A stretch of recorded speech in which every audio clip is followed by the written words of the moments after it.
कहानी हरवंश सिंह की जवानी। हरवंश सिंह ने सन 1976 में बीए पास की थी। रोजी रोटी के चक्कर में विदेश भी हो आया है। आखिर में उसकी अपनी 2.5 एकड़ जमीन ही उसकी कर्म भूमि साबित हुई है। सारा परिवार खेती धंधे में जुटा हुआ है। अब तो वह अपने खेतों में धान, गेहूं, गन्ना, सरसों आदि सब तरह के फसली रंग बिखेर रहा है। लेकिन ये सब कुदरत कंपोस्ट का कमाल है। कुदरत कंपोस्ट धान की पुआल से तैयार होने वाली खाद का नाम है। अब जरा पीछे की बात करते हैं। जब देखा देखी की खेती ने उसकी जग हंसाई करवा डाली थी। साथ के किसानों को देख इस कदर रासायनिक खादों का इस्तेमाल करने लगा कि अपनी ज़मीन ही बंजर बना डाली। ऐसे में दाल, सब्जियां और अनाज तो क्या उगना था, घास भी उगना बंद हो गया। अब वो खेती के आसान और सस्ते तरीके ढूंढने लगा। इसी दौर में उसने अपने खेतों में धान की पुआल को आग लगाकर सड़ाने का काम भी शुरू कर दिया। नतीजा ये हुआ कि फसलों पर दुश्मन कीड़ों के हमले बढ़ गए। अब दुश्मन कीड़ों का मुकाबला कौन करे, क्योंकि मित्र कीड़े तो उसने पहले ही पुआल को आग लगा के समाप्त कर डाले। जब बीमारियों का प्रकोप बढ़ा तो बचाव का साधन बनी महंगी कीटनाशक दवाइयाँ। ऊपर से जमीन की उपजाऊ शक्ति को बढ़ाने के लिए रासायनिक खादों का अंधाधुंध इस्तेमाल करने लगा। कीटनाशकों और रासायनिक खादों के भार ने उसे कर्जाई बना डाला। ऐसे में कोई मित्र प्रेमी समझाने की कोशिश करता तो दूसरे किसानों का हवाला देकर पल्ला छुड़ाने वाली बात करता। पूरी दास्तान सुना डालता कि किस किसान ने कितनी खाद डाली है, कितना झाड़ प्राप्त किया है। लेकिन जब रासायनिक खादों और कीटनाशकों ने अपना असर दिखाना शुरू किया तो ज़मीन का बुरा हाल होकर रह गया। बिना यूरिया के कोई फसल होती नहीं थी। हर साल फसल को कोई ना कोई बीमारी घेर कर ही रखती थी। ऐसे में वो दवाई विक्रेता की दुकान का रास्ता नापता। वैसे तो वो भी उसका मित्र ही कहलाता था। जब हरवंश अपनी मुश्किलों से बताता तो 3-4 दवाई के पैकेट उसे थमा देता और ये भी सलाह दे डालता कि दवाई का इस्तेमाल कैसे करना है। पैसे हरवंश के खाते में चले जाते। उसकी भी पौबारा थी और हरवंश भी बेफिक्र था, क्योंकि मजदूरों ने फसल काट देनी थी और मंडी में भाव सरकार ने लगा देना था। पता उस समय चला जब झाड़ घट गया, आमदन घट गई, ब्याज मूल से भी बढ़ने लगा। अब पूरी तरह कर्जे में डूब चुका था वो, और कोई सहारा न देख पार पाने के लिए आधा एकड़ जमीन आखिर बेचनी ही पड़ी। अब हालत ये हो गई कि वो सारा दिन खेत की मेड़ पर बैठा सोचता रहता कि आगे क्या बनेगा। इसी उधेड़-बुन में जब एक दिन वो खेत की मेड़ पर बैठा हुआ था तो दूर से एक आवाज़ सुनाई दी।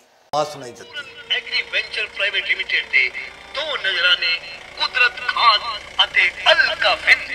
ध्यान दिया तो पता चला कि एक टेम्पू वाला है। नज़दीक आने पर पता चला कि वो किसी जैविक खाद का प्रचार कर रहा है। हरवंश ने रोककर पूछा, भाई क्या है तुम्हारे पास? टेम्पू सवार व्यक्ति ने बताया कि वो धान की पराली से तैयार कंपोस्ट का प्रचार कर रहा है, जो मछली तालाब वाले पानी में गलाकर तैयार की जाती है।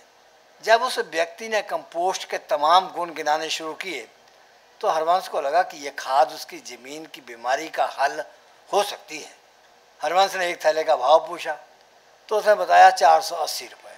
हिसाब लगाया तो पता लगा कि 1 क्विंटल 960 रुपये की है और पूरे 1 एकड़ में 1920 रुपये यानी 2000 के लगभग खर्च आएगा। भाव सुनकर हरवंश पैर खींचने लगा तो वो व्यक्ति बोला, सरदार जी ले लो। हरवंश बोला, जे इन्ने पैसे होंगे फिर इतने बट परे बैठा होंदा है। तुम जाओ, ये मेरे बूते की बात नहीं है। वो भी बहुत घाघ था, पीछे ही बढ़ गया। 4 थैले उतार कर हरवंश के आगे रख दिए और कहने लगा, सिर्फ 1 एकड़ में इसका इस्तेमाल करना, फिर देखना धान की बुआई भी तो आ ही रही है। 1 एकड़ में इसका इस्तेमाल करके देख लेना, पता चल जाएगा। आजमा कर तो देखो। चलो ऐसा करते हैं, अभी तुम सिर्फ 500 रुपये दे दो, बाकी तब आएगा जब फसल कट के तैयार हो जाएगी और तुम बेच लोगे। अगर सबको ठीक रहा तो दे देना, नहीं तो राम भरोसे। कितना भरोसा था उससे अपनी खाद पर। ये भी कह गया कि अगर फ़र्क देखना ही है तो इस्तेमाल से पहले ज़मीन की मिट्टी परख जरूर करवा लेना। जब 6 महीने बाद दोबारा परख कराओगे तो ज़मीन खुद ही बोलेगी कि उसका जैविक मादा कितना बड़ा है। बात हरवंश को जच गई। बोला ठहरो। मोबाइल फ़ोन पर अपने पोत्र को आवाज़ लगाई, ओ मुंडिया, ਆਪਣੀ ਬੀਬੀ ਤੇ 500 ਰੁਪਏ ਲਿਆ ਕੇ ਫੜਾ ਕੇ ਜਾਈ। ਇੱਥੇ ਇੱਧਰ ਨੂੰ ਦੇਖ, ਹਿੰਦੂਪੁਰ ਵਾਲੇ ਪਾਸੇ ਨੂੰ ਗੱਡੀ खड़ी है।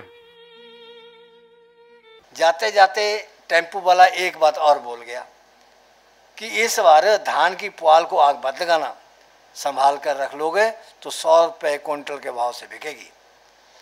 हरवंश ने 1 एकड़ धान की बुआई के लिए अलग से खेत तैयार किया। खरपतवार को भी आग ना लगाई। धान की सीधी बुआई करने से पहले उसमें डाली कुदरत कंपोस्ट। धान की फसल उठने तो जरूर लगी, पर पीली पीली। साथ में लहलहाते खेतों को देख हरवंश का मन डोलने लगा। इत्तेफाक से एक दिन वो टेम्पू वाला फिर आ गया। हरवंश भी खेत पर ही था। हरवंश ने घेर लिया उसे, कहने लगा, तुम्हारी बात यकीन के योग्य नहीं है। लगता है तुम तो बस किसानों को सब्जी दिखाकर अपना धंधा चलाते हो। वो व्यक्ति घबराया नहीं, बड़े प्यार से पूछने लगा, क्या हुआ सरदार जी? हरवंश ने उसे अपने धान की पीली फसल दिखाई और साथ वाले खेत में लहलहाते गाढ़े हरे रंग के धान से तुलना करने लगा। वो बोला, सरदार जी, पीलेपन पर मत जाओ, ना देखो हरियाली, सिर्फ 1 एकड़ की तो बात है। जितना अधिक जाड़ साथ वाले खेत में निकलेगा उतने पैसे तो मुझसे ले लेना। अगर बढ़ गया तो बढ़ोतरी मुझे दे देना। हर हफ्ते आऊँगा, मैं भागने वाला नहीं हूँ, भगा कर ही रहूँगा। 10-15 दिनों के बाद हरवंश के धान ने भी अपना रंग दिखाना शुरू कर दिया। जो किसान हरवंश की फसल को देख मजाकिया लहजे में बात करते थे, अब गौर से ताक कर दूसरे खेतों से तुलना करने लगे। इस बार खाद दवाइयों पर हरवंश का खर्च हर तरह से कम ही रहा। ज़मीन में नमी रहने से पानी की भी अधिक जरूरत नहीं पड़ी। जब धान काट कर झाड़ा गया तो 1 एकड़ में 2.5 क्विंटल झाड़ अधिक प्राप्त हुआ बनस्पत दूसरे खेतों के। वो कहता है कि ये सब कुदरत कंपोस्ट का ही कमाल है। अब आप भी सुन लो। हरवंश ने अपने 1 एकड़ के खेत में धान की बासमती किस्म 1509 की सीधी बुआई की थी। फसल कट चुकी है, ढेर उसके आंगन में लगा हुआ है, तौल भी हो चुकी है। कुल मिलाकर 22 क्विंटल धान प्राप्त हुआ है 1 एकड़ में से। अब हरवंश रसायनों और कीटनाशकों से तौबा करके सिर्फ कुदरत कंपोस्ट की बात करता है। दूसरे किसान भी समझने लगे हैं। अब उसका सपना है कि उसका सारा गांव ही जैविक बन जाए।